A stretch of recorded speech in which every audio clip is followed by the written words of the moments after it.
Now what we're going to work on now is fixing these pinholes and that rust hole in the front. We have a pinhole right here. That's a dent. Not 100% sure how I'm going to get that out yet.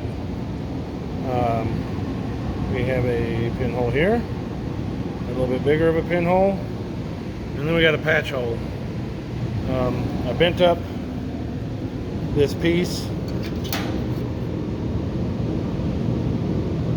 It needs to have a little more bend put in it, but it's kind of really difficult to get it over. So I've got it close enough I can at least get it in the truck. So we're going to try to work on getting that done. We get these done, we can get the cab picked up off the ground and put back on the sawhorses so we can straighten out all of that and get it ready for because really that's all we have left for the floor pan. I just want to take care of that right now while the cab is down here and easy to get to, because once it's in the air or sitting upright, that's a pain to get to.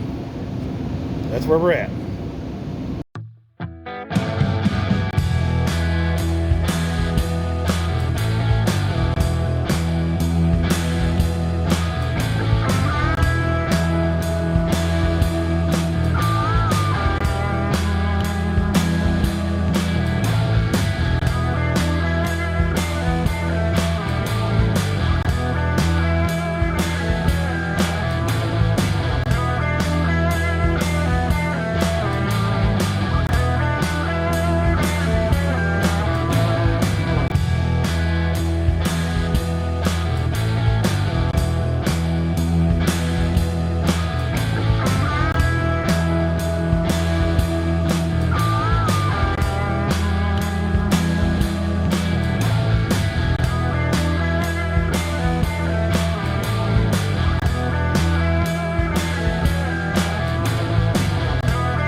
Oh, here we go.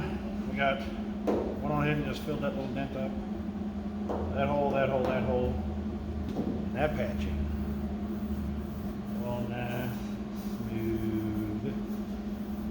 If there's any kind of deformation there at all, you could easily take care of that with a good blocking and a good epoxy filler primer. So, anyway, now it's ready to put up on the sawhorses and start getting the back of that cab squared away so we get the floor pan put in. Yeah, cool. That's one of the next things. Anyway.